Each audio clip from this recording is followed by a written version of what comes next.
Well, yes, folks, here we are. Maybe the last show of Two Chaps, Many Cultures, the #1 show on the planet of the business of culture and the culture of business, because who knows whether we'll still be around after this. We could be cancelled if we offend somebody. I don't know, maybe. But let's talk about it anyway. Let's get this last one in if we can. Stick around.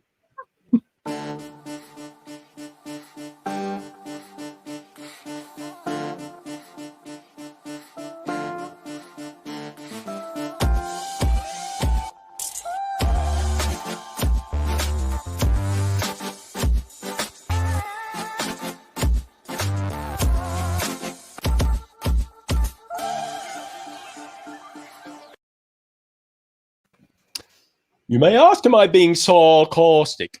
No. No. No. Welcome, everybody. Two Chaps, Many Cultures. Arguably the last episode, because we're going to offend some people and you're going to want to cancel us. That's for sure. This is episode one of many. And we are, in fact, the, what is it, 185? 186 to be exact. Yeah. That's canceled. No, we are the leading show, as Brett would say, the #1 show on the business of culture and the culture of business. And today we're tackling free speech and also cancel culture, and whether the two things are mutually exclusive or whether there is maybe a correlation that sometimes gets overlooked. Perhaps, I don't know. Let's talk about this. And what brought this about, Brett? Why are we talking about this? I mean, this is nothing new. You know, we celebrated the first Japanese winner of the Masters at the golf, right? A storied tradition, which is the pinnacle, I guess, of, you know, all sports have their pinnacles. I guess the Masters might be classed as the pinnacle of the sport. Yeah, and you know. You would think that, you know, that's great. It's a great achievement. The commentators, which I'm always a fan of I like commentating of golf. It's rather low key usually, you know, there's a bit of crowd background, but it's usually low key. It's very quiet, and wonderful celebration of the win at the end, where the commentators kind of said, what a wonderful achievement. Then they watched the player walk away, right, from the green, and just was silent. And then we read today about some almost irrelevant podcaster in his mother's basement who decides that he's going to complain about the fact that, it sounded like the commentators were scared to say anything about the fact that he was Asian. And so they didn't say anything in case they were going to offend anybody. And they called it cancel culture. They called it cancel culture. That's how ridiculous these people are getting. So who is this guy? I mean, obviously I don't follow golf, so I'm sorry. And congratulations to Hideki Matsuyama for being the first Japanese winner of the Masters. And again, I live in the state of Georgia, and yet Augusta is 2.5 hours this way, and I still don't watch golf. Who is the guy who got his knickers in a twist about this? Oh, it's a good question. See, that's how irrelevant he is. I don't even know who he is. But it made headlines. He's relevant enough to create a wave, right? Well, I guess. But, I mean, I'm going to just say the commentator, Jim Nantz, right? And, and he's a wonderful commentator. He's been around. He's commentated golf for years, right?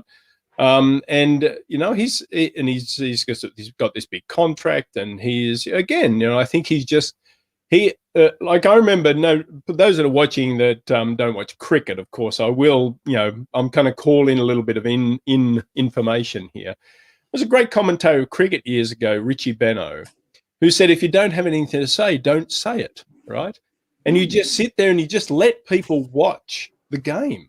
People are smart when they're watching the game. Now, you might throw in a little bit of color, a little bit of context about the rules and the type of shot and things like this, and that's what I kind of appreciate about golf. I'm not a great golfer, not a great golf lover, but I appreciate that about golf. It's kind of a low key. It's a description of what's going on and all that kind of thing. So I appreciated this. And then but I thought it was either, maybe not even intentional, but culturally, you know, when you've got a Japanese winner who doesn't kind of jump around and throw his clubs and all that kind of stuff. He was, yeah, right. And even his caddy, which was actually commented on, his caddy just walked quietly up there, got the ball out of the hole, stood there next to the flag and just politely bowed to the crowd and then walked away, right? So this is a wonderful demonstration of what we talk about across cultures all the time. Right. So I'm thinking the commentators are just leaving that to the space, which is basically what most people would have thought. But yeah, no, so it got me thinking about this. How ridiculous do we have to be that, you know, usually, and we are stereotyping a little bit here, but it's usually older white men, misogynistic men, who decide that they're going to be threatened by something that doesn't even exist. I mean, I don't care if you want to talk about things that you find that you used to be able to offend people with, and now we've grown up as a society and we've evolved somewhat as humans. We hope that we've evolved to the point we can be sensitive to the feelings and the impact that we have on other people. You'd think that was normal enough, but I don't know. So anyway. Obviously, I mean, when you passed this piece of news on to me, and then I actually did my Google thingy, and like, oh, really? There's people getting really crazy about this. Yeah. It told me that in the bubble that I live in, has little to no intersection with the golf bubble. And secondly, this person who is undoubtedly a extreme douchebag, who has decided that this commentator apparently is afraid of cancel culture, and that's why he would not further comment on the ethnicity, nationality of the winner of this tournament. So I read through this piece, and this I think that's why it's apropos here, because this is exemplary for this fear of being canceled, or this labeling of inappropriate behavior. No, excuse me, the labeling of calling out or addressing inappropriate behavior as cancel culture. It's a battle term. It has nothing to do with anyone getting canceled. Nobody's getting canceled. Dr. Seuss books aren't getting canceled. Simply the family of Dr. Seuss decided not to publish certain works of the late author and illustrator for reasons that they decided were relevant. Nobody's canceling the state of Georgia simply because the Georgia government passes certain laws that not everybody agrees with when it comes to voting rights, for example. Nobody's canceling that government or the state or the people therein, because I'm proof I'm still here. I didn't get canceled. I live in Georgia. But when people like Will Smith and the production team move their production of a movie out of Georgia because of things they don't approve of, then that is, I think, a sign of free speech, if I'm not mistaken. It actually is also a sign of a very free market of opinions that will sort itself out. So the term cancel culture, I checked on this. I did some research on numbers count and hits that you find online. Apparently, cancel culture is a term to accuse others of being public shamers and ostracizing people. Those who blame the alleged ostracizers tend to be of a certain political color and to be of a certain mindset. And I find that quite intriguing, because that political leaning and mindset is often associated with that of a free market, small government, and capitalistic flow of goods and services and capital and money. So I find it kind of ridiculous and also a little bit contradictory, if not, what's the term? Hypocritical. That's the word. Thank you. Thank you. By the way, it should be no surprise that being hypocrite is not unique to any particular human. I'm sure we've all been critical of that, or been guilty of that. But anyway. Well, but the word I had to look up the word ostracize, because it is actually this public shaming is nothing new. So some would say, well, cancel culture, this is an outgrowth of this Me Too public shaming. And yeah, it may be. Yet ostracizing goes back to the ancient Greek polis, the Athens and Sparta and all the other city-states on the Peloponnes, I don't know how to pronounce it, on the Greek peninsula. So they would, the public would expel potential, wrongdoers or transgressors who they think could potentially have a negative impact on the well-being of society. They would exile them for up to 10 years. So hence the term ostracize. That was coined by the ancient Greeks. So that is a procedure that has been, at least in the Western world, for 3,000 years. I'm sure there's a similar tradition in other cultures that have nothing to do with Hellenistic Western white culture. But the process of identifying something that does not fit the consensus of a society, so, okay, we don't like this, hence we reprimand it. Either way, either we send you off to an island, or we say, hey, we don't like you anymore. We're not going to buy your product. We're not going to give you airtime. Nobody's going to hold a microphone in your face any longer. Or we simply won't print your inane articles or listen to your podcasts, or whatever it will be. That is the court of public opinion. It's been like that for at least human memory, I think. So Absolutely. I'm not sure what this cancel culture and the terminology is going to achieve. Well, it's going to achieve reputation, feelings of importance for people who feel that they are being replaced, to quote a certain white supremacist not even news. How do you call it? It's entertainment. It's misnews. So I guess it just kind of tends to be held by these people who feel that they're threatened. They have always been in power. They've always been in charge, and now to be actually and it's not happening, but to be made feel like there's a potential that they might become the very people that they've put down in their life, then that's scary to them, and so they feel like they're being cancelled, or their right to offend people is being cancelled. I think you've done it. I've seen it, and I've done it too. We've actually said to people, you know what? We go live every day. We put our stuff live. It is, you can agree with it, you can disagree with it, but we show up every day and we tell you about things we think about and the things we learn and the things that we're curious about. All right? We do it every single day. And I tell the people, with these people that say just that one example, oh, we can't offend anybody anymore. So I say to them, I do a live show every day. You are welcome to come on this show and write us a list of all the people you feel you want the right to offend. We can even bring those people on. Yes. We can bring women on here. We can bring African Americans. We can bring Mexican people. If you want to keep offending them, if you want to keep offending gay people, we'll bring them on. And you can just tell them that you want the right. You can tell them to their face, you want the right to keep offending them. Do that. And you know what happens? We get accused. I get accused. I don't know whether that happens to you. Oh, you just want to make me look silly. Exactly. That ship sailed, dickhead. That ship sailed. You've already accomplished that well yourself. You've already gone past that.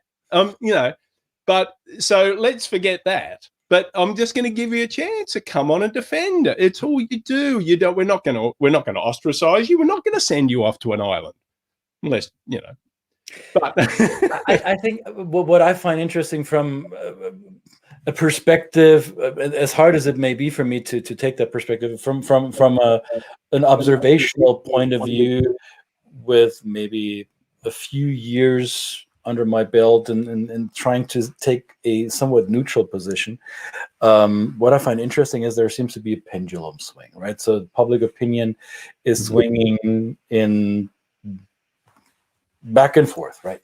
And for decades, we're talking U.S. or Western societies mostly. There's been this in the U.S. this trend towards more conservatism, right? And we've seen the peak of that maybe on January 6th this year, and now the pendulum is gradually swinging back, and it has been swinging back a little bit, but there is this motion, right? So for 40 years or so, conservative circles in the U.S. have successfully gaslit people and discredited certain opinions and made them look bad and put them in the canceled basket. So conservatives who are now accusing liberals of being cancelers have been doing a lot of their canceling themselves, and are now a little bit surprised that they're being repaid in similar coin. Now, this ain't helping anyone. This swinging back and forth and canceling each other out is obviously nonsense, just as much as fighting over a plastic excavator in the sandbox, what toddlers do. So it's a fairly immature behavior to begin with, but it's a phenomenon that I think we have been able to observe over the course of history for I don't know how long, generations, centuries, millennia. So what I found interesting is, though, that with these new ways of communicating that are to our disposal, I mean, look at us. We have a camera and a microphone, and we just take a voice. Nobody gives it to us. We can take it because we have the tools. So that has become an accessible amplifier for a lot of those people who usually wouldn't be heard at all. And I think it can create this artificial attention that may be seen out of proportion by some, right? So it's I think social media and all the technology that we've developed in the last 15, 20 years have given this public shaming a little bit of a new dimension. Wouldn't you agree? Yeah, no, I think you're right. And certainly we're being facetious. There's a little bit of a tinge to what we're saying here. We're being a little sarcastic, but the truth is, we would prefer if people would just stop the. I mean, it's okay. It's our preference, my preference anyway. I'm not going to speak for my wonderful colleague, but I'm saying, wouldn't the preference be if you just, instead of just laying down on ground, holding your breath and kicking your legs and your arms, if you said, well, obviously what I said, or what things I've said in the past, and I'm guilty of this, me personally, Brett Parry, I'm telling you, I'm guilty of using terminology, taking actions, doing things that have damaged and offended people in the past. But that's what it is. That's part of being human. I've made those mistakes, and I'm probably going to make more mistakes. It's okay. But I'm going to kind of ask a question and go, if someone calls me out, it's not going to serve anybody's purpose or well-being if I kick and scream on the ground. It's really going to be better if I learn, because then I can teach my children, and then I can also feel and understand to whatever degree I can the impact that I'm having and that other people are having doing the same thing. So all we're saying is that, we're here, as I said, every day. You can come on here. We can discuss this in a reasonable, in a reasonable way, and we can work it out. We can, we may learn something. We've always said over this 186 episodes, we are here to learn. We're curious. We've had so many wonderful guests on here, and we're just here to learn. And, you might convince us one day that your right to being offensive is right. I don't know. Maybe. It's doubtful, but it's doubtful. It's very doubtful. I'm not going to keep you from trying. Not holding your breath. I read an interesting terminology because I like the term calling out, because it also is comes with a starter kit of accountability, right? But it can have a result that is not desirable for either one, the one that's calling out and the one that's being called out, because by making shaming public, you create resentment. And it's not necessarily, it's not going to change people's behavior. It's not likely.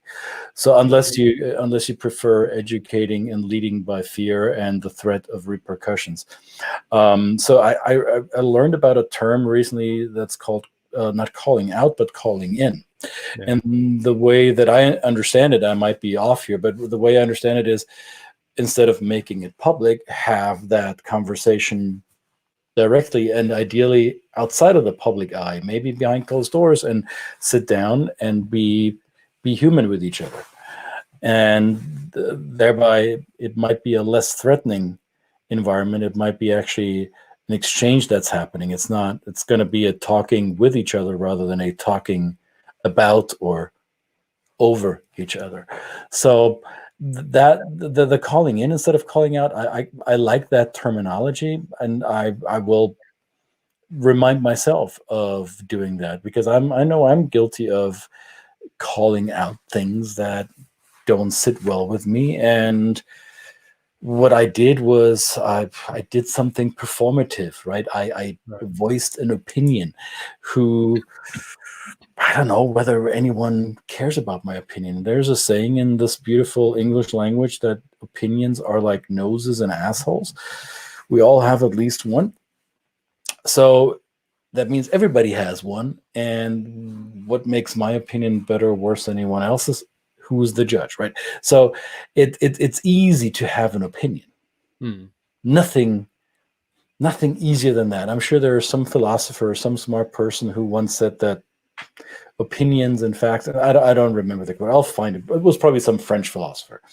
But it's so much harder to not share an opinion publicly and instead seek out the person whose behavior you disagree with and confront them or engage with them one-on-one outside of the public eye. Difficult to do. I will remind myself of that. Yeah. The calling in, though, I've seen people, I like the term too, but I don't think the calling in necessarily has to be in private. It can be public. I've seen people do effective calling ins on a public setting, whether it be on social media streams and things like that.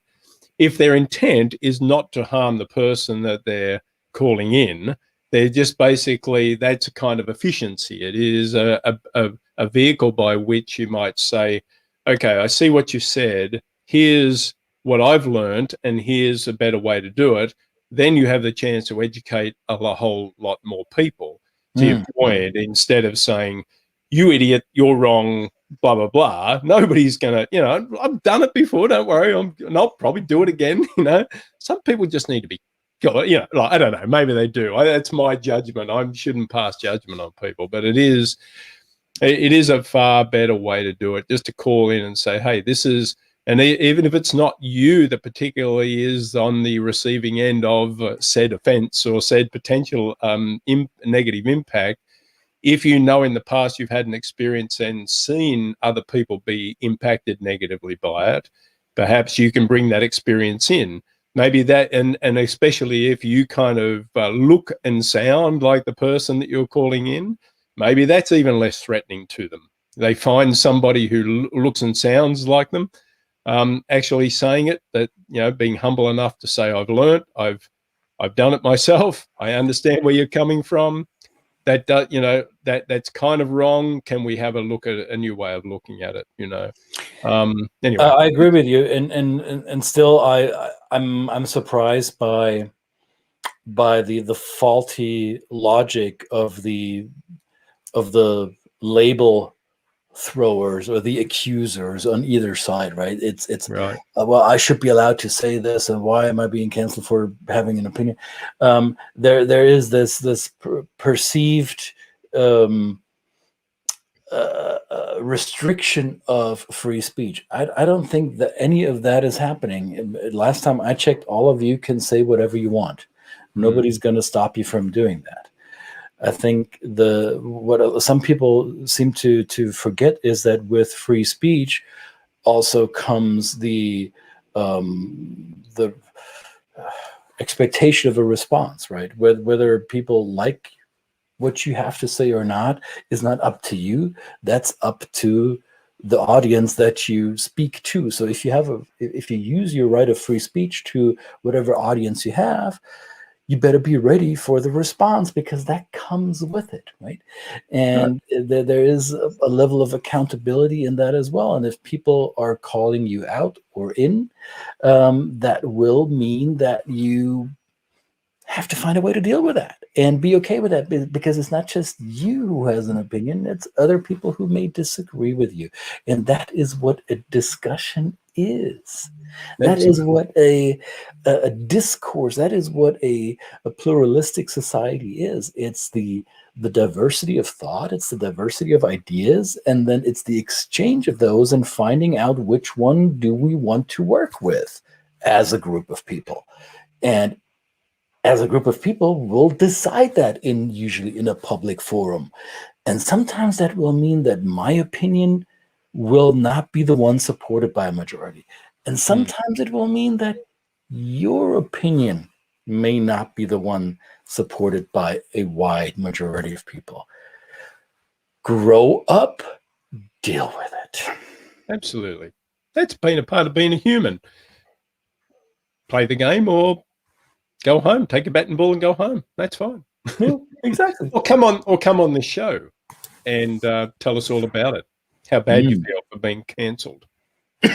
We'll listen to you for a little bit. We'll listen to you for a little bit. Karen says here, what do we got?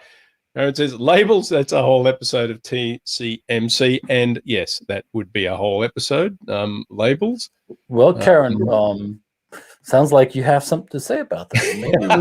Maybe we should set you up for this. This is good. Good. Yeah. See, smart. We need more smart people on the show. And believe me, Karen is a lot smarter than me. That is for sure. And but anyway, none of us are canceled, and there's going to be a show again tomorrow, right? So don't worry about that. And and whether somebody decides not to tune in because they don't like what we say, that is their right. And we look forward to watching your show. Yes. When you do it. That's it. Well, all right. Back to canceling my no, I'm not canceling anything. Back to checking off stuff of the to-do list for today. All right. That's right. It is late in the day, but there's still plenty to do. Thank you for everybody for not canceling us and joining in. Thank you, Karen, for coming back as always. And don't forget to subscribe to the channel if you like what you hear or you don't like what you hear. Subscribe and we'll come back and annoy you again. If you really want to be annoyed, we can come back and do it every day. If you just subscribe. Leave nasty comments. Yes, absolutely. That's yes. I mean, people have done that before. And guess what? We canceled them. We canceled them. They got their just desserts. Anyway, that's fine. Well, thank you again, sir. Good to see you. Go and tick that to-do list. I will do the same. Look forward to seeing everybody back here tomorrow. We'll see you back tomorrow. Ciao, ciao. All right. Bye-bye.